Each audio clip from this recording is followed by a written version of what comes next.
Hi అండి, నమస్తే. Welcome to my channel voice of Lakshmi. ప్రముఖ సీనియర్ రచయిత్రి శ్రీమతి అంగులూరి అంజనీదేవి గారు రచించిన అందమైన మనసు అనే ఒక చక్కటి నవలను ధారావాహికంగా వింటున్నాం కదండి. ఇక 5వ భాగాన్ని మొదలు పెట్టబోయే ముందు మన ఛానల్ని ఎవరైనా ఫస్ట్ టైం చూస్తున్నట్లయితే ఛానల్ని తప్పకుండా సబ్స్క్రైబ్ చేయండి. అలాగే నవల నచ్చితే లైక్ చేయటం మర్చిపోకండి. ఇక నవలలోకి వెళ్ళిపోదామా? ఆ రాత్రికే ముంబై నుండి హరినాథరావు వచ్చాడు. స్నానం చేసి భోంచేసి ఏదో అర్జెంట్ వర్క్ ఉంటే సిస్టమ్ ముందు కూర్చున్నాడు. ఆయన వర్క్ అయ్యాక మీతో కొంచెం మాట్లాడాలి అంది సత్యవతి. మాట్లాడు సత్య అంటూ సిస్టమ్ ముందు నుండి లేచి బెడ్ దగ్గరికి వెళ్ళాడు. ఆయన పడుకోగానే ఆయన పక్కన కూర్చుంది. వినిల్ మనతో చెప్పలేక నివేదతో చెప్పాడటండి. తనకి డాక్టర్ని పెళ్లి చేసుకోవాలనుందని నివేద చెప్పింది. నేను వెంటనే మనకు తెలిసిన వాళ్ళందరికీ ఫోన్లు చేశాను. కానీ వినిల్ జైలుకి వెళ్ళొచ్చాడని తెలిసి వాళ్ళెవరూ వినిల్కి అమ్మాయిలను ఇవ్వమన్నారు. పైగా ఏమన్నారో తెలుసా? మీ వినీల్ ఎప్పటి నుండో ఒక జూనియర్ డాక్టర్ని ప్రేమించున్నాడు అన్నారు. ఆ జూనియర్ డాక్టర్ ఇప్పుడు లేదట. అంటే ఆ జూనియర్ డాక్టర్ చనిపోయి దెయ్యమై వీడిని ఆడిస్తుందేమోనని నా అనుమానం. మీరు ఇలాంటివి నమ్మరని నాకు తెలుసు. కానీ ఈరోజు ఉదయం కాఫీ ఇవ్వాలని నివేద వెళితే కాఫీ కప్పు ముఖం మీదకి విసిరాడు అంటూ ఆగింది. ఆయన వెంటనే, అలా ఎలా విసిరాడు సత్య? నివేదకు దెబ్బ తగిలిందా అన్నాడు.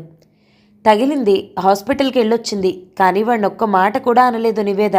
ఇంకొకరైతే ఊరుకుంటారా అంది సత్యవతి. ఊరుకోరు. నివేద నా చెల్లెలి కూతురు. అందుకే వినీల్ ప్రేమించాడా లేదా అన్నది వదిలేద్దాం. ఇలాంటివి జరుగుతూనే ఉంటాయి. గట్టిగా పట్టుకుంటే జీవితాలే పోతాయి. మనం అనుకున్నట్లే వినీల్కి నివేదను చేద్దాం. అప్పుడు వినీల్ బాగుంటాడు, మనము బాగుంటాం. పడుకో, రేపు నివేదతో మాట్లాడతాను అన్నాడు. ఆమె పడుకుంది. తెల్లవారింది. సూర్యదేవ్ రాత్రి కాల్ చేసినప్పుడు రేపు కాలేజ్కి వస్తావా, కలుస్తాను అన్నాడు. అదే ఆలోచనతో నివేద రాత్రంతా హాయిగా నిద్రపోయింది.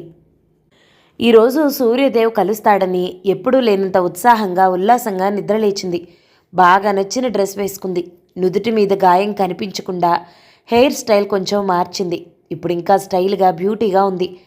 ఎంతైనా నువ్వు బాగుంటావు వేదా. ఈరోజు చూడు ఎంత బాగున్నావో. ఇదంతా సూర్యదేవ్ కోసమే కదూ. మరి అతను ఎలా వస్తాడో?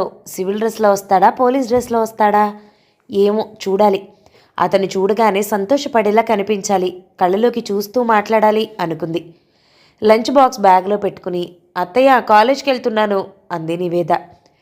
నివేద కాలేజీకి వెళ్తున్నాను అని అనగానే, ఒక్క నిమిషం నివేద, మావే నీతో మాట్లాడతారట అంది సత్యవతి. అలాగే అత్తయ్య, వస్తున్నా అంటూ వెళ్ళింది. నివేదను చూడగానే, కూర్చో నివేద, ఇప్పుడు ఎలా ఉంది? నొప్పి తగ్గిందా అడిగాడు హరనాథరావు. తగ్గింది మావయ్య అంది నివేద. ఈరోజు మీ అమ్మా నాన్నతో మాట్లాడాలనుకుంటున్నాను. దేని గురించి మావయ్య? నీ పెళ్లి గురించి. నివేద మాట్లాడలేదు. నీతో మాట్లాడాక వాళ్లతో మాట్లాడితే బాగుంటుందని ఈ వారంలో నీకు వినిల్కి పెళ్లి చేయాలనుకుంటున్నాను. టైం తక్కువే అయినా నేను మేనేజ్ చేసుకోగలను. పెళ్లి ఘనంగానే చేస్తాను అన్నాడు. నివేద షాక్ తినలేదు. బావ ఒప్పుకుంటాడో లేదో ఒకసారి అడగండి మావయ్య అంది. వినిల్ని నేను ఒప్పిస్తాను అన్నాడు హరనాథరావు. ఒప్పించి పెళ్లి చేయటం దేనికి మావయ్య? దానివల్ల ఏమొస్తుంది? అదంతా నీకెందుకు నివేద, అది మేం చూసుకుంటాం. నిన్నైతే ఒప్పించాల్సిన అవసరం లేదుగా. నీ గురించి చెప్పు అన్నాడు హరనాథరావు. ఒకరు ఒప్పిస్తే జరిగే పెళ్ళి నాకొద్దు మావయ్య, దీనికి నేను ఒప్పుకోను అంది ఖచ్చితంగా. సత్యవతి కంగారు పడింది. ఆలోచించే అంటున్నావా వేదా అంది. అవునత్తయ్య, ఆలోచించే అంటున్నాను. లేదు, నువ్వు ఆలోచించలేదు. ఆలోచిస్తే మీ మావయ్యతో అలా మాట్లాడు. నీకు చెడు చేయాలని ఉంటుందా ఆయనకు? ఎందుకు అంత ఖచ్చితంగా ఒప్పుకోనన్నావు? బావ ఏమైనా మామూలు మనిషా? ఒక పేరున్న సర్జన్. నీకు తెలీదా? చిన్న చిన్న ఒడిదుడుకులు అందరికీ వస్తాయి. అవి ఎప్పుడూ ఉంటాయా? బావను పెళ్లి చేసుకుంటానని మావయ్యతో చెప్పు, లేకుంటే ఆయన బాధపడతారు అంది సత్యవతి. చేసుకుంటే నేను బాధపడతానత్తయ్య. ఈ విషయంలో నన్ను బలవంత పెట్టకండి అంది నివేద. ఇది బలవంతం కాదు, ఆర్డర్. నువ్వు వినిల్ని పెళ్లి చేసుకోవాలి. అలా చేసే హక్కు మాకుంది. హక్కా? అవును, హక్కే. నిన్ను మేం చదివించాం, మా ఇంట్లో ఉంచుకున్నాం. నీ మీద నీకన్నా మాకే ఎక్కువ అధికారం, హక్కు ఉన్నాయి అన్నాడు హరనాథరావు. మీరనేది కరెక్టే, నేను ఒప్పుకుంటున్నాను. కానీ మీకు నన్ను చదివించాల్సిన అవసరం ఎందుకొచ్చింది మావయ్య? ఎందుకొచ్చిందో మీ నాన్నని అడుగు అన్నాడు. నాన్నకేం తెలుసు మావయ్య? మేం పేదవాళ్ళం కావటం వల్లనే మీరు నన్ను చదివించారని ఆయన అనుకుంటున్నాడు. కానీ అసలు నిజం అది కాదు. మీరు చెప్పండి, మేము పేదవాళ్ళం ఎందుకయ్యాం? సూటిగా చూస్తూ అడిగింది. సత్యవతి, హరనాథరావు ఒకరి ముఖాలొకరు చూసుకున్నారు. చెప్పండి మావయ్య. సునీత ఆంటీ ఒకసారి మన ఇంటికి వచ్చినప్పుడు నన్ను పేద పిల్ల అంది. అత్తయ్య విని మౌనంగా ఉందే కానీ నివేద పేద పిల్ల కాదు, మాకు కాబోయే కోడలు, మా ఆస్తులన్నిటికీ తనే అధికారిని అని అనలేదు. కనీసం బయట వాళ్ళు అలా అంటున్నప్పుడైనా సపోర్ట్ ఇవ్వని ఈ ఇంటికి నేను కోడలు కావటం ఏమిటి? ఇంతకీ మీరు ఆ హాస్పిటల్ ఎలా కట్టించారు మావయ్య? ఆ డబ్బంతా ఎవరిది? ఎలా వచ్చింది మీకు? మీదేనా? అంది నివేద. నివేద మాటలు మామూలుగా లేవు, ఈటెల్లా గుచ్చుకుంటున్నాయి. అలా ఎందుకు మాట్లాడుతుందో అర్థం కాలేదు. హరినాథరావు కోపంగా లేచి నిలబడ్డాడు. నా కళ్ళ ముందు పుట్టి నా ఉపకారం పొంది నన్నే ఎదిరిస్తావా? హాస్పిటల్ గురించి నిన్నెవరు మాట్లాడమన్నారు ఇప్పుడు? ఆ డబ్బు సంగతి నీకెందుకు? ఆ డబ్బు ఏమైనా నీ తాతదా? అన్నాడు. అంత కోపం నివేద మీద ఎప్పుడూ రాలేదు హరినాథరావుకి. నా తాతదే మావయ్య. మీరు హాస్పిటల్ కట్టడానికి అమ్ముకున్న ఆ పొలం తాతయ్య చనిపోతూ మా అమ్మకు ఇమ్మని చెప్పిన పొలం. కానీ తాతయ్య అలా చెప్పాడన్న నిజాన్ని రహస్యంగా ఉంచారు. దాన్ని అమ్మి హాస్పిటల్కి కట్టించారు. మాకిప్పుడు సెంటు పొలం లేదు. కౌలుకి తీసుకుని పండించుకుంటున్నాం. పేదవాళ్ళగా బ్రతుకుతున్నాం. మీరు చేసింది కరెక్టేనా మావయ్య? నోటికొచ్చినట్టు మాట్లాడుతున్నావు. ఇదంతా మాట్లాడమని ఎవరు చెప్పారు నీకు? అంటూ చెయ్యెత్తి నివేదను కొట్టబోయాడు హరినాథరావు. సత్యవతి వెంటనే నివేదను పక్కకు లాగింది. మావయ్య కోపంగా ఉన్నారు. మాటకు మాట పెరిగితే పెద్ద గొడవే అవుతుంది. నువ్వు పద అంటూ నివేదను గదిలోకి నెట్టి డోర్ పెట్టింది సత్యవతి. గదిలోకి వెళ్ళి కూర్చుంది నివేద. అడగవలసినవన్నీ అడిగేశాను, ఇప్పుడు బాగుంది నాకు అని మనసులో అనుకుంది నివేద. ఇప్పుడు ఆమె మనసు కుదుట పడింది. నివేదకి ఈ విషయాలన్నీ ఎలా తెలిసాయి అని ఆలోచనలో పడ్డాడు హరినాథరావు. ఆయన పక్కనే దిగాలుగా కూర్చుంది సత్యవతి. నివేద గదిలో నుంచి బయటకొచ్చింది. ఇంత జరిగాక వీళ్ల ముఖాలు చూసుకుంటూ ఈ ఇంట్లో నేనుండలేను, ఇప్పుడే మా ఊరు వెళ్ళాలి అని అనుకుంటూ బస్టాండ్కి వెళ్ళింది. బస్సులో కూర్చున్నాక ఊరు వెళ్తున్నానని సత్యవతికి ఫోన్ చేసింది. కాలేజీకి ఫోన్ చేసింది. 10 నిమిషాలు గడిచాక సూర్యదేవ్కి ఫోన్ చేసింది. సూర్యదేవ్ నివేద ఫోన్ లిఫ్ట్ చేసి, చెప్పు వేద, ఎక్కడున్నావు అన్నాడు. నేను బస్సులో ఉన్నాను, మా ఊరు వెళ్తున్నాను అంది. ఏమిటి అంత సడన్గా? కాలేజ్కి వస్తా అన్నావుగా? వస్తానన్నాను, కానీ అమ్మని చూడాలి, అమ్మతో మాట్లాడాలి, అందుకే వెళ్తున్నాను. ఓకే, మళ్ళీ ఎప్పుడు వస్తావు? రేపు వస్తావా? వస్తాను. మరి రాత్రికి కాల్ చేస్తావా? చేస్తాను.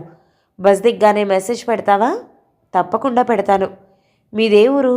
ఆసక్తిగా అడిగాడు సూర్యదేవ్. ఏ ఊరో చెప్పింది. ఆ ఊరిలో మీ ఇల్లు ఎక్కడుంటుంది? ఇంకా ఆసక్తిగా అడిగాడు. అతను అడుగుతున్న విధానం చూసి ఆమె కూడా చాలా ఉత్సాహంగా చెప్పింది. వాళ్ళ ఇల్లు ఎక్కడుంటుందో, ఆ ఇంటి చుట్టూ ఎలాంటి గుర్తులున్నాయో చెప్పింది. ఓకే అంటూ ఆమె బస్తీకి వరకు మాట్లాడుతూనే ఉన్నాడు సూర్యదేవ్. ఆమె బస్తీకి ఇంటికి వెళ్ళింది. నివేదన చూడగానే, ఏంటే ఇంత ఎండలో వచ్చావు? వస్తున్నట్లు ఫోన్ చేయలేదు అంది నాగేశ్వరి. ఎండలో రాలేదు, బస్సులో వచ్చాను అంది నివేద. ఇంకా నయం, నడిచొచ్చాను అనలేదు అన్నాడు అక్కడే ఉన్న చైత్రన్. నువ్వెప్పుడు వచ్చావన్నయ్య అంది చైత్రన్ వైపు చూసి నివేద. ఎప్పుడో వచ్చానులే, నా సంగతి ఎందుకు, నువ్వెందుకు వచ్చావో చెప్పు అన్నాడు చైత్రన్. అమ్మా, నువ్వు ఇలా కూర్చో, నేను ఎందుకు వచ్చానో చెప్తాను అంటూ చైత్రన్ పక్కన కూర్చొని ఉన్న బ్రహ్మయ్య దగ్గరకు తీసుకెళ్ళి నాగేశ్వరిని కూర్చోపెట్టింది. నివేద కూడా కూర్చుంది. ఏం చెప్తుందా అని ముగ్గురు నివేదను చూస్తున్నారు. మామయ్యను తిట్టాను అంది నివేద. నాగేశ్వరి అదిరిపడింది. ఏం మాట్లాడుతున్నావే? మామయ్యను తిట్టడమేమిటి? ఆయన ఎలా కనిపిస్తున్నాడే నీకు? నువ్వేమైనా చిన్నపిల్లవా ఇంకా? అంది భయంగా చూసి. నీ భయం చూస్తుంటే ఇప్పుడే గుండాగేలా ఉంది నీకు. అదేదో జోక్గా అంటుంది, దాని మాటలేం పట్టించుకోకమ్మా అన్నాడు చైత్రన్. జోకా? జోక్గా కూడా తిడతారా? అసలు ఆయన మనకెంత అన్యాయం చేశాడో మీకు తెలుసా? తెలిస్తే మీరు తిట్టరు, చంపేస్తారు అంది. దీనికేదో పిచ్చి పట్టింది అన్నాడు చైత్రన్. బ్రహ్మయ్య కూతురు వైపు యగాదిగా చూశాడు. పిచ్చి నాకు కాదు, నేను చెప్పేది వింటే మీకు పడుతుంది పిచ్చి అంది నివేద. ఏం చెప్తావో చెప్పవే, ఊరికే నాంచకు అన్నాడు చైత్రన్. తాతయ్య అమ్మకి ఆస్తులు ఏమీ ఇవ్వలేదని ఆ అమ్మ మనకు చెప్తూ ఉండేది, నీకు గుర్తుందా అన్నయ్య? ఉంది. అయితే ఏంటి? అది నిజం కాదు. తాతయ్య చనిపోతూ పొలం అమ్మకిమ్మని చెప్పాడట. అది అమ్మకి ఇవ్వకుండా మావయ్య అమ్ముకుని హాస్పిటల్ కట్టించుకున్నాడు. మనల్ని పేదోళ్ళని చేశాడు. అదంతా ఆయన్నే పట్టుకుని అడిగాను. కోపంతో నన్ను కొట్టబోయాడు. అత్తయ్య నన్ను పక్కకు తీసుకెళ్ళింది. ఇక అక్కడ ఉండకుండా వచ్చేశాను అంది. నమ్మలేనట్లు చూశారు. నన్ను వినిల్ బావకిచ్చి పెళ్లి చేస్తారట, మీతో మాట్లాడతారట అంది నివేద. అది వినగానే ఆ ముగ్గురి ముఖాలు వెలిగాయి. కానీ నేను చేసుకోనని చెప్పే వచ్చాను అంటూ లేచి లోపలికెళ్ళింది. చైత్రన్ కోపంగా లేచి ఆమె వెనకాలే వెళ్ళాడు. వినిల్ని చేసుకోనని చెప్పావా? అలా ఎందుకు చెప్పావు? తమాషాగా ఉందా అన్నాడు. వాళ్ళు మంచివాళ్ళు కాదు, మనల్ని మోసం చేశారు, ముందు దాని సంగతి చూడు అంది. అలా నువ్వు అనగానే అయిపోతుందా? మావే లేకుంటే నీకు ఈ పొజిషన్ వచ్చేదా? వినిల్ చేస్తున్న హెల్ప్ వల్లనేగా నేను సిటీలో ఉంటున్నాను. ఇదంతా వదిలేసి పిట్టకథలు చెప్తావెందుకో అన్నాడు గట్టిగా. పిట్టకథలు కాదన్నయ్య, నేను చెప్పేది నిజం. కావాలంటే నిన్ను అరుంధతి ఆంటీ దగ్గరికి తీసుకెళ్ళి చెప్పిస్తాను. అప్పుడు తెలుస్తుంది నీకు మామయ్య మనకెంత అన్యాయం చేశాడో. అవసరం లేదు, మామయ్య మనకు అన్యాయం చేసేవాడే అయితే నిన్ను వినిల్కి చేసుకుంటానని చెప్పడు. వాళ్ళు కావాలంటే నీకన్నా గొప్ప గొప్ప అమ్మాయిలే వస్తారు అన్నాడు చైత్రన్. అన్నయ్య చెప్పేది నిజమే వేదా, వాళ్ళు కోరుకుంటే రానిది ఏదీ లేదు. అయినా నీ బాధ తాతయ్య నాకు ఇచ్చిన పొలం అమ్మి హాస్పిటల్ కట్టించాడనేగా. ఇప్పుడు వినిల్కి నిన్ను చేసుకుంటే ఆ ఆస్తంతా మనదే కదా. కాస్త ఆలస్యంగానైనా మనకు న్యాయమే జరుగుతుంది. నువ్వు వినిల్ని చేసుకోనని అనొద్దు అంది నాగేశ్వరి. బెదిరిపోయింది నివేద. ఇదేంటి నాన్న అమ్మ ఇలా అంటోంది? నేను బావని పెళ్లి చేసుకోవటం ఏమిటి? ఎప్పుడైనా అనుకున్నామా బావతో నాకు పెళ్లి చేస్తారని అంది నివేద. బ్రహ్మయ్య మాట్లాడలేదు. అప్పుడు నీకంత అదృష్టం లేదు, అందుకే అనుకోలేదు. అంత పెద్ద హాస్పిటల్లో వినిల్ని డాక్టర్గా చూసినప్పటి నుండి వినిల్కి నిన్నిచ్చి చేయాలన్నది నా కల. నాన్న, వెంటనే నువ్వు మావయ్యతో మాట్లాడు, వినిల్కి నివేదన ఇస్తామని అన్నాడు చైత్రన్. నువ్వు అలా అనకన్నయ్య, నాకు భావం చేసుకోవటం ఇష్టం లేదు, చేసుకోను నేను అంది నివేద. ఆ మాట అన్నావంటే పళ్ళు రాలిపోతాయి, అంతా నీ ఇష్టమేనా? నోరు మూసుకుని మేము చెప్పినట్లు విను అన్నాడు చైత్రన్. నేను వినను, ఇప్పుడే వెళ్ళిపోతాను. ఇక్కడుంటే మీరంతా కలిసి నన్ను ఆ సైకోకిచ్చి పెళ్లి చేస్తారు అంటూ బయటకు వెళ్ళబోయింది నివేద. చైత్రన్ పట్టుకున్నాడు. ఎక్కడికి వెళ్తావే? కదిలితే కాళ్ళు విరక్కొడతాను. పదమ్మా, దీన్ని లోపల పెట్టేసి తాళం వేద్దాం, బయటికెళ్ళిందంటే పట్టుకోలేం అన్నాడు చైత్రన్. నాగేశ్వరి మాట్లాడే లోపలే తలుపు వేసి తాళం వేశాడు. నివేద కిటికీలో నుంచి బయటికి చూస్తూ, నాన్న తలుపు తీయండి అంది. జంతువును బంధించినట్లు దాన్ని లోపల పెట్టావెందుకురా, తాళం తీ అన్నాడు బ్రహ్మయ్య. నేను తీయను నాన్న, దాని పెళ్లి వినీల్తో అయ్యే వరకు అది లోపలే ఉంటుంది. దాని పెళ్లి చేశాకనే నేను సిటీకి వెళ్తాను, అంతవరకు వెళ్ళను. 3 పూటలా దానికి తిండి కూడా కిటికీలోంచే పెడతాను అంటూ తాళంని జేబులో వేసుకుని బయటికి వెళ్ళాడు. చైత్రన్ అన్నట్లే తాళం తీయలేదు. బ్రహ్మయ్య చెప్పినా నాగేశ్వరి చెప్పినా వినలేదు. కిటికీలో నుంచే తిండి పెడుతున్నాడు. బస్లో సూర్యదేవ్తో మాట్లాడుతున్నప్పుడే నివేద సెల్లో ఛార్జింగ్ అయిపోయింది. ఛార్జర్ బయటే ఉంది. అడిగితే చైత్రన్ ఇవ్వట్లేదు. సూర్యదేవ్కి ఫోన్ చేయాలంటే వీలు కాలేదు నివేదకు. మల్లికార్జున్ వస్తే ఏం అడగాలనుకుందో గుర్తు చేసుకుంటూ గేట్ దగ్గరే నిలబడింది అలేఖ్య. హాల్లో ఫోన్ రింగ్ అవుతూ ఉంటే మల్లికార్జున్ ఏమోనని పరిగెత్తుకుంటూ లోపలికి వెళ్ళింది. మల్లికార్జున్ కాదు, ఏఎస్పీ సూర్యదేవ్. వెంటనే ఫోన్ లిఫ్ట్ చేసి, హలో సార్, నమస్తే అంది. ఎలా ఉన్నావు అలేఖ్య? ఆర్ యూ ఓకే అన్నాడు. ఓకే సార్, బాగున్నాను అంది. మీ ఫ్రెండ్ నివేద ఎలా ఉంది అన్నాడు. అతను ఇప్పుడు కాల్ చేసింది నివేద గురించి తెలుసుకోవాలని. ఆమె వాళ్ళ ఊరు వెళుతూ బస్తీకే వరకు మాట్లాడింది.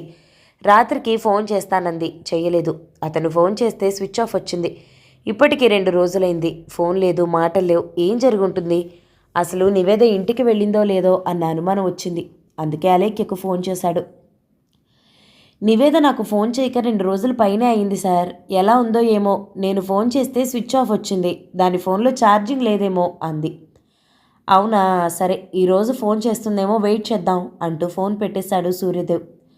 అలేఖ్యకేం అర్థం కాలేదు. ఏదో అనుమానం వచ్చింది.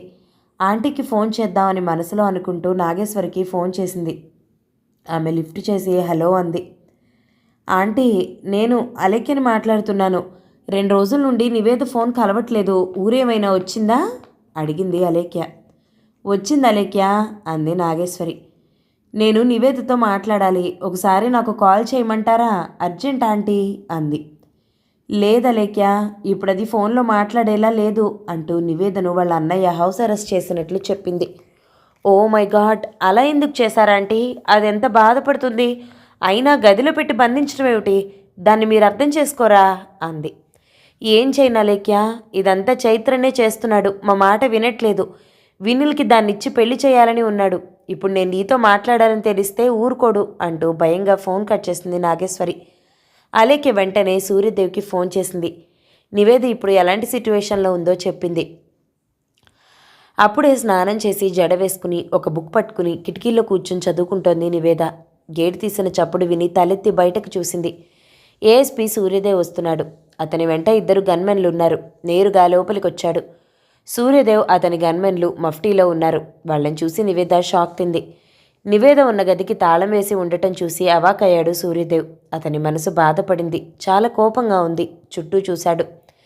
సూర్యదేవ్ని చూడగానే ఎవరు మీరు అంటూ బ్రహ్మయ్య వచ్చాడు. ఆయన వెంట నాగేశ్వరి, చైత్రన్ వచ్చారు. ఆ అమ్మాయిని గదిలో పెట్టి తాళం వేశారేంటి అడిగాడు సూర్యదేవ్ వాళ్ళ వైపు చూసి. అది మా ఇష్టం, నువ్వెవరు అడగటానికి? అసలు మీరంతా ఎవరు అన్నాడు చైత్రన్. మేమెవరో తర్వాత చెప్తాం అంటూ బ్రహ్మయ్య, నాగేశ్వరుల వైపు చూశాడు సూర్యదేవ్. మీరేనా నివేద తల్లిదండ్రులు?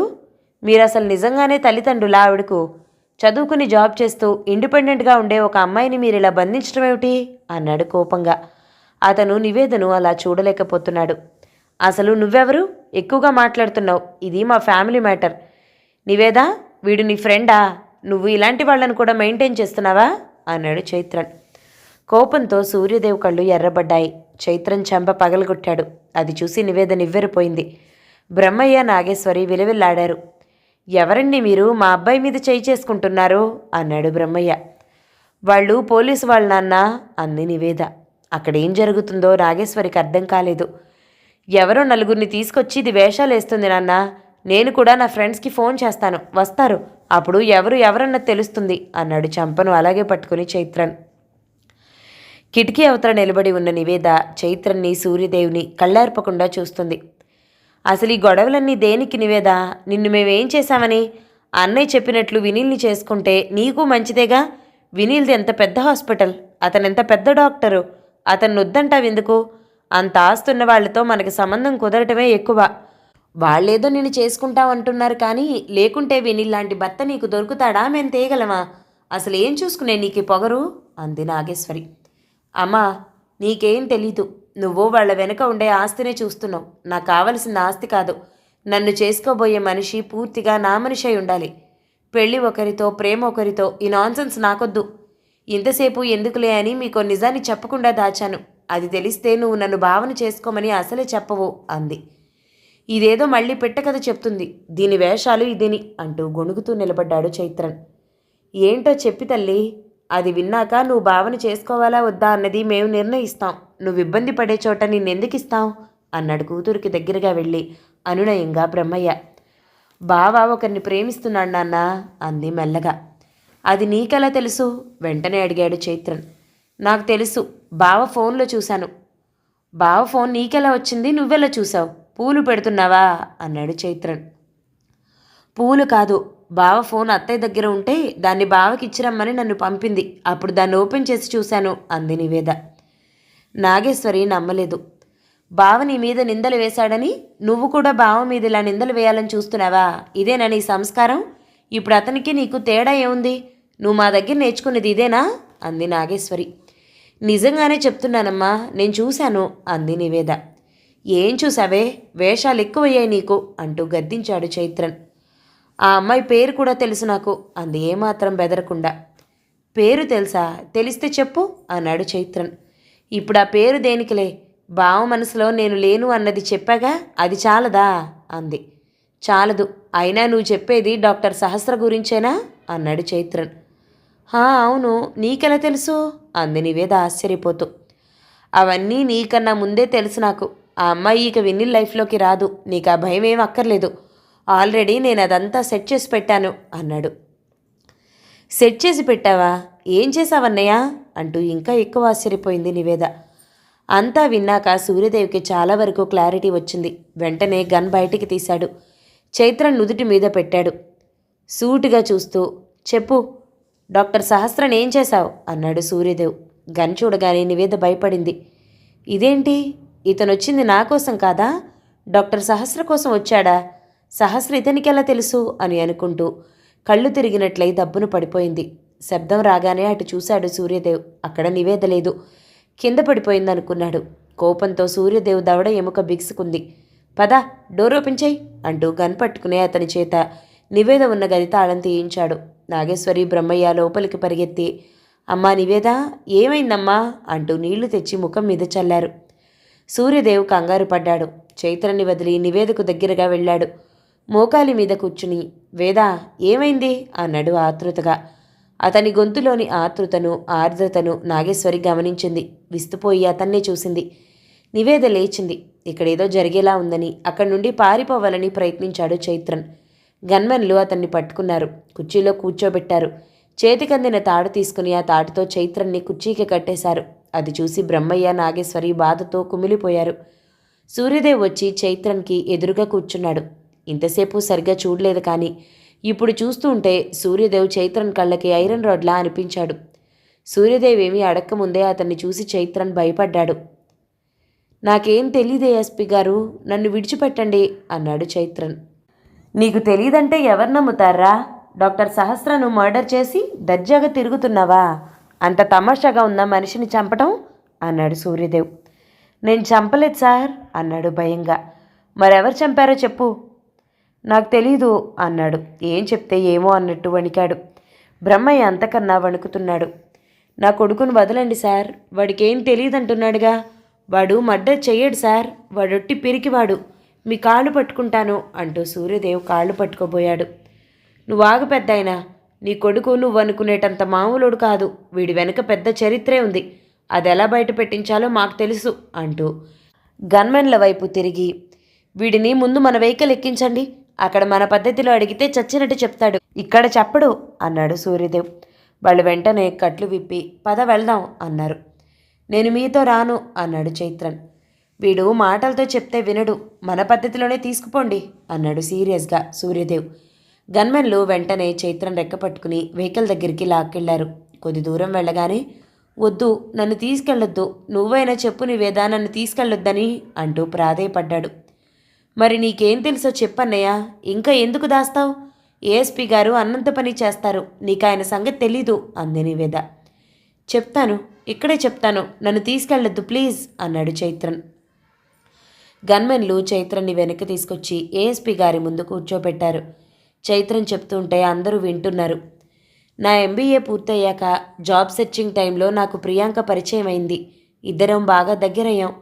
పెళ్లి చేసుకోవాలంటే మా ఇద్దరిలో ఒక్కరికి కూడా జాబ్ లేదు. జాబ్ వచ్చే వరకు పెళ్లి గురించి ఆలోచించకూడదనుకున్నాం. నేను జాబ్ లేకుండా సిటీలో ఉండలేకపోయాను. నా దగ్గర డబ్బు లేదు. నాన్న పంపనన్నాడు. నాకేం చెయ్యాలో తోచలేదు. నేను ఊరిలోనే ఖాళీగా ఉండిపోయాను. ఒకరోజు మా సత్యవతి అత్తయ్యకు కాలు బాగాలేదంటే అందరం చూడటానికి వెళ్ళాం. అప్పుడు వినిల్ నా గురించి అడిగాడు. నేను మనీ ప్రాబ్లం వల్ల సిటీకి వెళ్లకుండా ఉన్నానని తెలుసుకుని, నీకు డబ్బు పంపిస్తాను, సిటీకి వెళ్ళి ఏమైనా కోర్సులు నేర్చుకో, ఖాళీగా ఉండొద్దు అన్నాడు.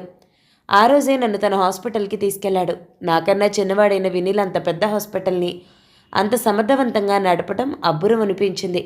అతనికి నా చెల్లెలు నివేదనిస్తే ఆ హాస్పిటల్ పైన నా ఆధిపత్యం నడుస్తుంది. చేతి నిండా డబ్బు ఉంటుంది. నేను కష్టపడకుండానే అనుభవించవచ్చు అనుకున్నాను. వినీల్ ఇచ్చిన డబ్బు తీసుకుని ఆ రోజే సిటీకి వెళ్ళాను. హాస్టల్లో చేరాను. ప్రతి నెల నాకు వినీల్ డబ్బు పంపిస్తూనే ఉన్నాడు. నేను అడగాల్సిన అవసరం కూడా రానివ్వటం లేదు. ప్రియాంక వాళ్ళ కజిన్ వాళ్ళ ఇంట్లో ఉండి రోజు నన్ను కలుస్తూనే ఉంది. ఒకరోజు అనుమానం వచ్చి ప్రియాంక ప్రెగ్నెన్సీ టెస్ట్ చేయించుకుంది. పాజిటివ్ అని రాగానే ఇద్దరం భయపడిపోయాం. ధైర్యం తెచ్చుకుని మాకు దగ్గరలో ఉండే హాస్పిటల్కి వెళ్ళాం. అక్కడ డాక్టర్ సహస్రను కలిసాం. ఆమె ప్రియాంకకు అబార్షన్ చేయనంది. ఎంతసేపు రిక్వెస్ట్ చేసినా లాభం లేకపోయింది. అప్పుడే డాక్టర్ సహస్ర ఫోన్కి కాల్ వస్తుంటే స్క్రీన్ మీద వినీల్ ఫోటో కనిపించింది. ఆమె నా ముందే లిఫ్ట్ చేసి, నేను బిజీగా ఉన్నాను doctor Vineel, call you later అంటూ ఫోన్ టేబుల్ మీద పెట్టి పని మీద పక్కకెళ్ళింది. వినీల్ ఫోటో ఆమె ఫోన్లో ఎందుకుందో అర్థం కాలేదు. క్యూరియాసిటీ పెరిగి వెంటనే ఆ మొబైల్ అందుకుని చూశాను. ప్రతిరోజు వాళ్ళు చేసుకున్న చాటింగ్ కనిపించింది. అక్కడ చదివే టైం లేక ఆ చాటింగ్ మొత్తం నా ఫోన్లోకి ట్రాన్స్ఫర్ చేసుకున్నాను.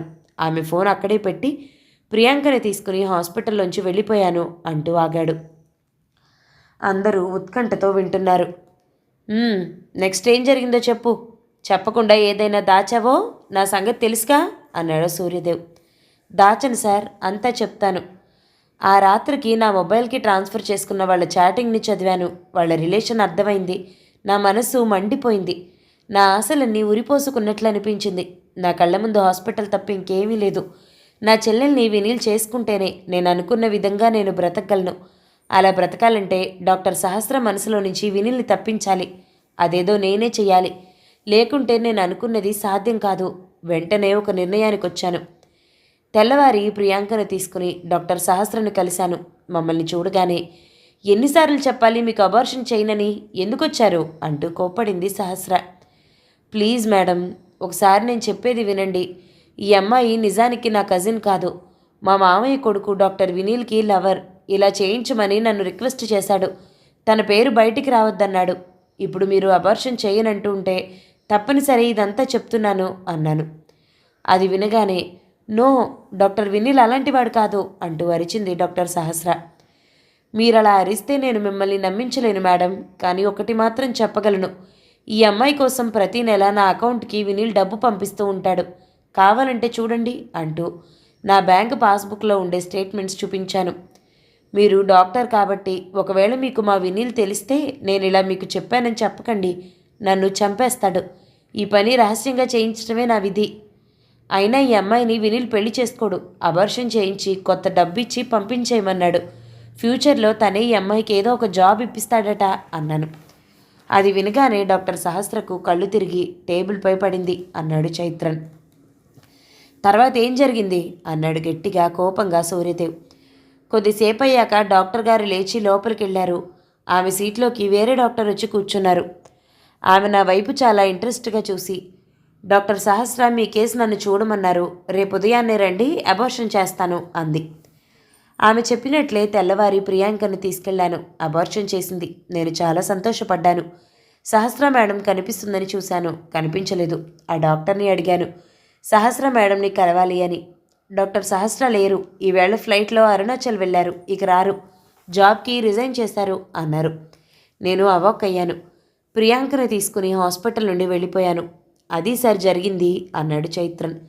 సూర్యదేవ్ వెంటనే చైత్రన్ చంప చెల్లుమనిపించాడు. వినీల్ జీవితంతో ఆడుకున్నావు కదరా. అన్నం పెట్టిన చేతిని కరవడం అంటే ఇదే. నేను అరుణాచల్ వెళ్ళి ఫోన్ చేసే వరకు నువ్వు ఇక్కడే ఉండు.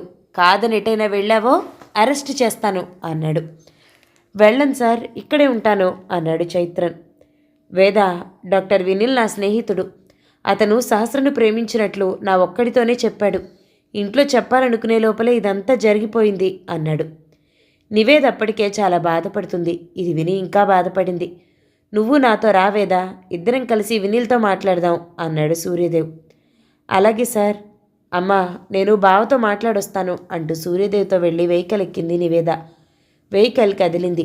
నివేదకు తన అన్నయ్య డబ్బు కోసం అలా చేశాడని తెలిసినప్పటి నుండి సూర్యదేవ్ ముఖంలోకి చూడాలంటేనే సిగ్గుగా బాధగా ఉంది.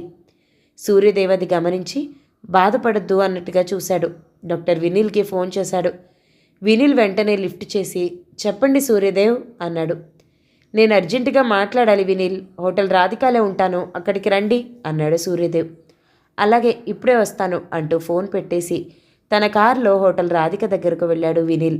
సూర్యదేవ్ పక్కన నివేదను చూసి, నివేద ఏంటి సూర్యదేవ్ పక్కనుంది? సూర్యదేవ్కి నివేద ఎలా తెలుసు? అసలే నా మీద కోపంగా ఉంది. ఇప్పుడు సూర్యదేవ్తో నన్నేమైనా చేయిస్తుందా? వినీల్ మనసు నిండా ప్రశ్నలు తప్ప జవాబులు లేవు. కూర్చో వినీల్.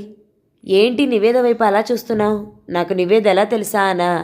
నాకు నివేద చాలా కాలంగా తెలుసు, కానీ నీ మరదలన్న విషయం ఈరోజే తెలిసింది అన్నాడు సూర్యదేవ్. వినీల్కి నవ్వు రాకపోయినా నవ్వి కూర్చున్నాడు. వాళ్ళ వైపు చూడలేక, చూడాలనిపించక మొబైల్ పట్టుకున్నాడు. నన్నెందుకు రమ్మన్నారో ఇంకా చెప్పరేంటి అని మనసులోనే అనుకుంటున్నాడు వినీల్. డాక్టర్ సహస్ర గురించి మాట్లాడాలని పిలిచాను వినీల్ అన్నాడు సూర్యదేవ్. నాకు ఇష్టం లేదు సూర్యదేవ్, నేను వెళ్తాను అంటూ లేవబోయాడు. నువ్వు వెళ్ళిపోతే చాలా నష్టపోతావు వినీల్, కూర్చో అన్నాడు సూర్యదేవ్. ఇంకే ఉంది నష్టపోవటానికి? ఆ సహస్ర వల్ల నా కెరియర్ మొత్తం స్పాయిల్ అయింది. ఆ పేరు కూడా వినాలని లేదు నాకు. ఆ జ్ఞాపకాలను వదిలేద్దామని ఒకసారి మా పేరెంట్స్ పెళ్లి చేస్తామంటే ఒప్పుకున్నాను. నీతో చెప్పాను. పెళ్లి చేసుకుని ఒక ఆడపిల్ల లైఫ్తో ఆడుకుంటావా అన్నావు. నిజమేననిపించింది. పెళ్ళొద్దనుకున్నాను. కానీ నివేద వెళ్ళిపోయినప్పుడు నా వల్లనే నివేదన ఎవరో కిడ్నాప్ చేశారని అమ్మ అంది. దాన్ని తట్టుకోలేకనే లేచిపోయిందన్నాను. అలా అనటం కరెక్ట్ కాదు. అందుకే నన్ను పెళ్లి చేసుకుంటావా అని నివేదన అడిగాను. అలా ఎందుకంటే అప్పుడైనా నాకు నివేద పట్ల మంచి అభిప్రాయం ఉందని తెలుసుకుంటుందని. అయినా నా మీద బాగా కక్ష పెట్టుకుంది. వాళ్ళ ఊరు వెళ్ళిపోయింది. నిజానికి నివేద మా ఇంట్లో ఉండి చదువుకుని ఉద్యోగం చేస్తున్నా ఆమె పట్ల నాకు పెళ్లి చేసుకోవాలన్న భావన ఎప్పుడూ రాలేదు, ఇక రాదు. నేను చేసిన ప్రతి తప్పుకి సహస్రనే కారణం. అందుకే అంటున్నా, సహస్ర గురించి కాకుండా ఇంకేం మాట్లాడినా వింటాను అన్నాడు వినీల్. ఇప్పుడు సహస్ర గురించే మాట్లాడాలి వినీల్ అన్నాడు సూర్యదేవ్. సడన్గా లేచి ఎంట్రన్స్ వరకు వెళ్ళాడు వినీల్. ఆగు వినీల్, నిన్ను అరెస్ట్ చేసైనా సహస్ర గురించి చెప్తాను. నువ్వు నా ఫ్రెండ్వి, నీకు హెల్ప్ చేయకుండా ఉండలేను అన్నాడు. వినీల్ ఆగి వెనక్కొచ్చి కూర్చున్నాడు. చెప్పండి అన్నాడు వినీల్. మీ ఇంట్లో గొడవ పడి నివేద వాళ్ళ ఊరు వెళ్ళిన విషయం నీకు తెలిసే ఉంటుంది. తెలుసు, అమ్మ చెప్పింది. ఊరు వెళ్ళాక నివేద అన్నయ్య చైత్రన్ నివేదను హౌస్ అరెస్ట్ చేశాడు. అవునా? ఎందుకు? ఇది నాకు తెలీదు. నిన్ను పెళ్లి చేసుకోమంటే నివేద చేసుకోనన్నదట, అందుకు హౌస్ అరెస్ట్ చేశారు. నాకు ఈ విషయం అలేఖ్య ద్వారా తెలిసి వెంటనే నివేద వాళ్ళ ఊరు వెళ్ళాను. అక్కడ వాళ్ళ మాటల్లో చైత్రన్ నోటి వెంట డాక్టర్ సహస్ర గురించి విన్నాను.